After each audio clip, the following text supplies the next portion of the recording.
Alright, hello everybody, this is the front. As you can hear immediately the music is playing, but whatever.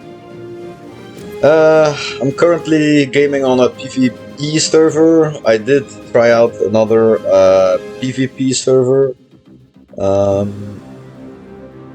Yeah, but so I immediately got griefed on a PvP server. I did, however, got my base up and running. I built a lot of defenses there. And I got to evict my griefers, so that's nice.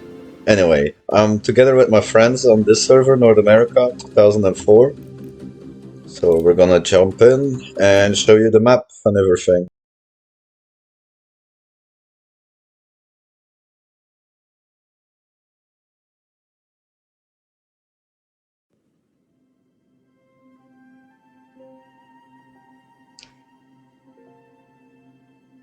So yeah, it's loading up. And there we are. We're in my base, our base I should say. Me and Chaotic Gamer together. So first things first, it does look a lot like Rust. But it has features of other games, 7 Days to Die, DayZ, Fortnite, whatever. First look, you see a lot of different crafting tables. Yeah, you'll have to get used to this. Yeah. So as you see, we have electricity and water, the basic needs, I guess.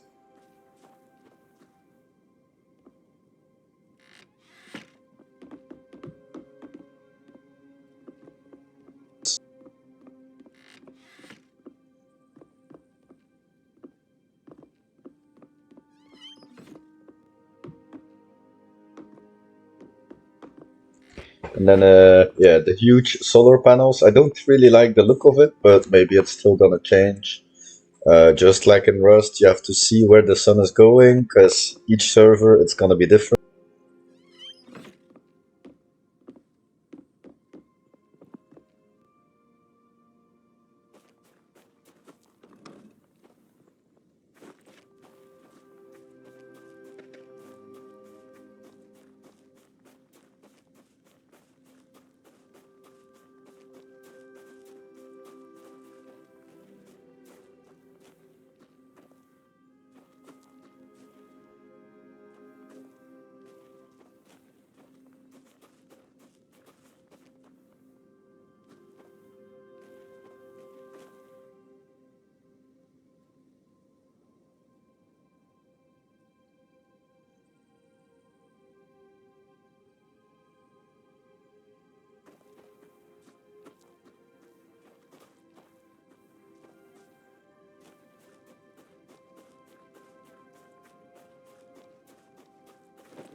So whenever you join a server and you've made your character, this is gonna be your starting screen, and it's gonna show you like a few spawning points, like here in what's it called, G3?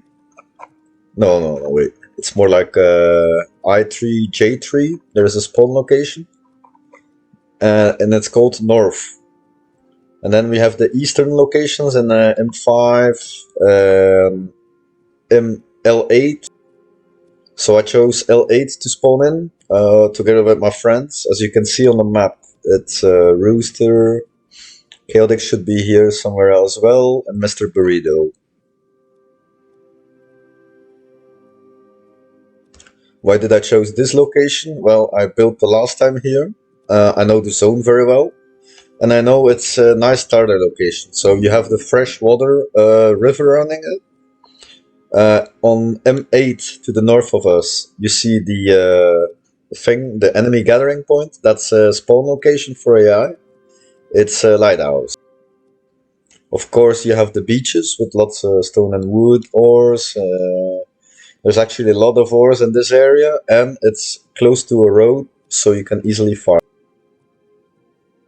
The way I farm is I run from M9 to M10.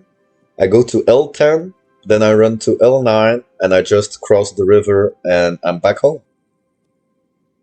That's a quick farm though, so obviously we've been exploring a lot. I've run to L12, But as you can tell, there's like a huge wall running across the map. It's dividing the areas. This is what we discovered.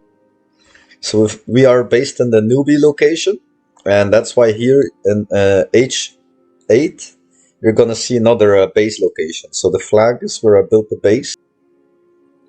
So that's gonna be my secondary base, because this biome has a lot more other resources, and you need lots of it. So I don't know if you can tell, but by the map looking, so obviously you have the different biomes. You have heat resistance gear, you have cold resistance gear. I tend to just live in the climates where you don't need to watch those things and focus on defense. That's actually a good point. Like talent tree, I mainly focus on stats that make me stronger and faster. So yeah, I didn't put any things into farming. Why not? Because yeah, I just want to get stronger. Because some AI are like very OP. Then as far as tech goes, this is something you should note. Every time you level up, you should be looking at your tech tree. Because a lot of times you're gonna have to wonder like, I learned a new thing, I think, because I leveled up. But why can't I build it? Or where do I build it? So just look at your tech tree. It needs shards. So it says unlock synthetic fiber with either shards. So you need a lot of those shards, obviously. Like I'm already level 32 and I can do a lot of it, like explosives and stuff. But you need a lot of shards, as you can tell. It's like 60 each at my level. Yeah, that's about it. Then obviously, as you can tell, you can build, you can craft weapons, tools, etc. Just like in Rust, right? What you do can make is like a tank. You can make tanks in this game, yeah. Main battle tank, a little iron fist tank, helicopters. So the clothing that I was talking about, heat resistance gear, I already can make the cold resistance gear. The basic wood clothes is the armor that you start with, and then we're now at leather level. And the next thing is gonna be some of the Kevlar suits at a few levels. Obviously, you just need to find everything here, but as I said, the tech tree is something you should look at every time you level up. Crafting tree, or the crafting system, like, yeah, it's a little different from other games, but it's decent. Like, you just select what you want. Yeah, it's very easy. The thing is, as I said, there's a lot of different crafting tables, like in my base. That's why people tend to build big bases, and you don't need a crafting table level 2 because it doesn't exist. You just keep building more and more new stations. So yeah. Sometimes, like right now, I'm just in the open, so these are the things I can build right in the open. Sometimes you wonder, hey, where's the thing that I can build? Just look in your tech tree. Then the inventory, obviously you can wear your armors. We didn't craft whatever this is. Is it the Kevlar suit or is it the backpack, I think? So right now I'm naked. It's because, yeah, all my gear that I farmed is actually at my secondary base now, because I need to bring that loot over. So that was a quick look into the main feature of the game. Obviously you have a questing system. It's more like a task system, because if you play the game, you're gonna be bound to do everything anyway. So right now I do have some tasks that are open, but most of these I just kind of unlock them just by playing the game, so you don't really need to look at it a lot. Battle log is only on PvP servers, obviously. Squad is actually something overpowered. So you have the party system. This is a squad. So you open it up with G, the letter P in my case. I changed all my hotkeys. So if you're playing on a PvP server, this is something you should really note down. Like, if you get invited to a squad, you can basically do everything to them. So that means you have to trust each other in a squad. Because I immediately got invited to a squad for noobs. And they said, yeah, yeah, we're noob friendly. Come join us, right? And I got to farming. Then after a big farm run, they immediately kill me, throw me out of the squad. The thing is, they invited me twice the first time, right? And it still stayed here in the messages board. So whenever they threw me out, I was able to rejoin the squad because they invited me twice. I don't know why. And I immediately got to join their squad again. I got to open all of their base. I got to steal everything. And if I wanted that moment, I could have destroyed their entire base by just some simple clicking. So just, yeah, a heads up. If you're playing in a squad, know that everything you can do is going to affect your friends. Also, if you build a base together, you can live inside the same base and you don't need to craft your own tables, only for the quests, obviously. But you can easily delete it and have like 1/3 of the resources back.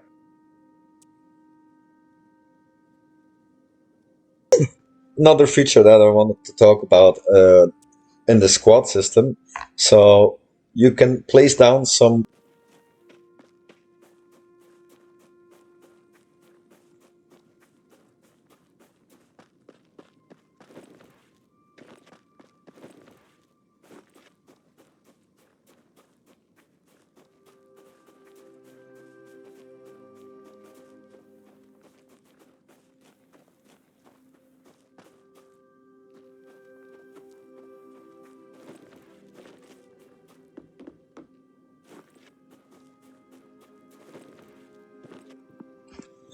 Um, the reason why I built it a little bit further away from my base is because I was actually getting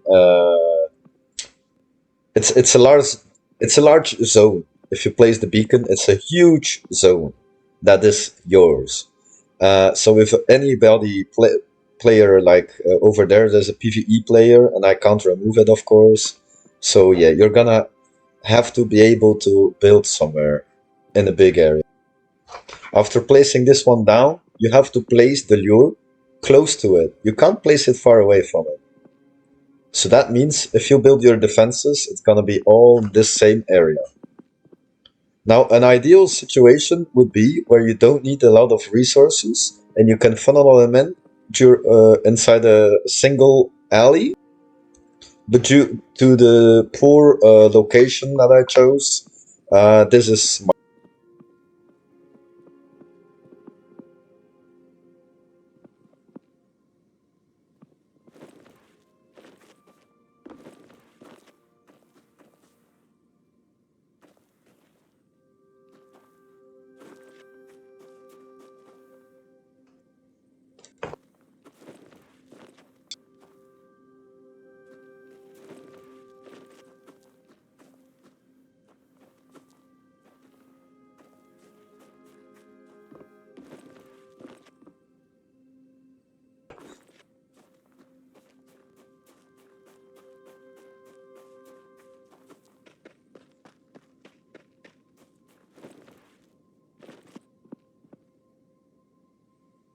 So I'm at round 6 now, and if I do it, this is what you get. Obviously, this is what you want to increase everything. Your beacon requires fiber, and you have to check it each time, so it's an auto repair duration.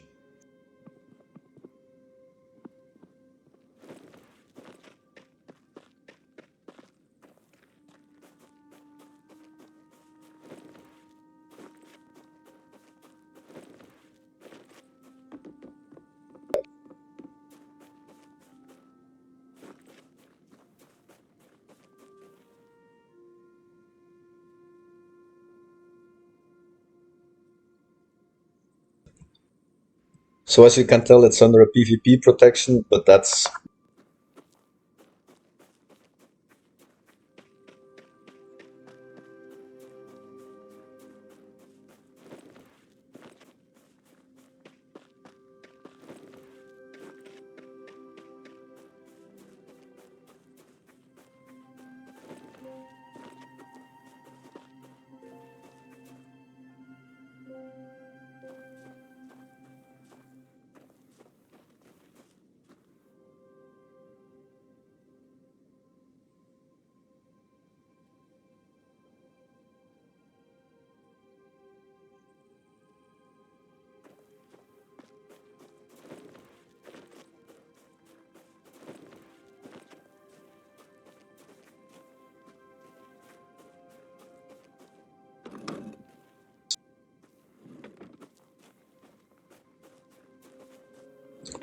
So anyone who knows Rust a little bit knows how to farm, how to apply your electricity.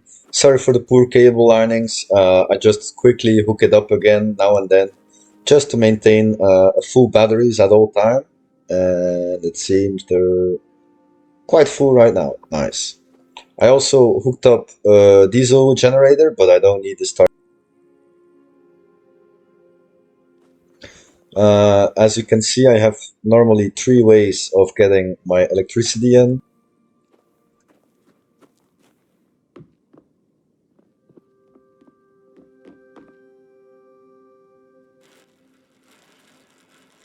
This requires your stamina.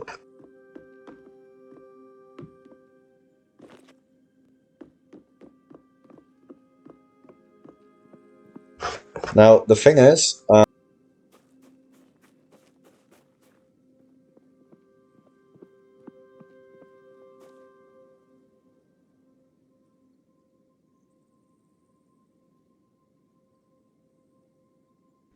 and it has a red light. And if you see it red, it means you can throw a jammer.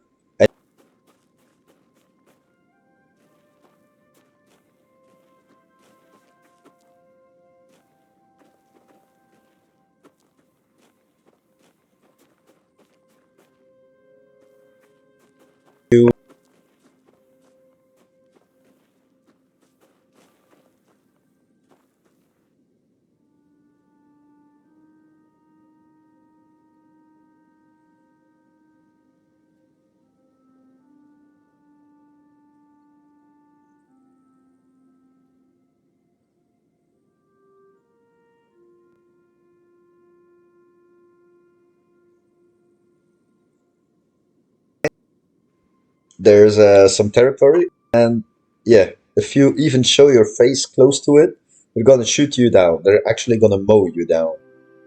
What you can do is just drive inside your vehicle. It's gonna take a little damage, but you're gonna be so fast you can just pass by anywhere in the map. Then also to change biomes, you'll have to find a way. So I talked about the wall that's dividing all the biomes. Well, the way we entered it is by K8. Rooster built a tiny base with a spawn location, so that's easy if something goes wrong. Then we swam all the way. Nah, just kidding. We swam like 5 meters under the wall, and then we got up yeah, around the lake, and yeah, that's why I built my base here. In the future, what I'm gonna do is build cold resistance gear and check out the ice biome. Because everybody knows in Rust, the ice biome was very good to farm.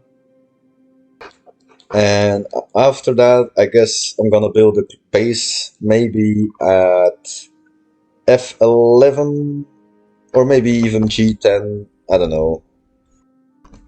Because we also want to check out desert. But maybe for that, because it's a desert and you need water a lot, maybe let's build an F12, you know, something like that. So this is gonna be something you take into consideration. If you spawn, you're gonna have to stick to that biome a little bit, at least until you get up in the tech tree and craft some gear and weapons.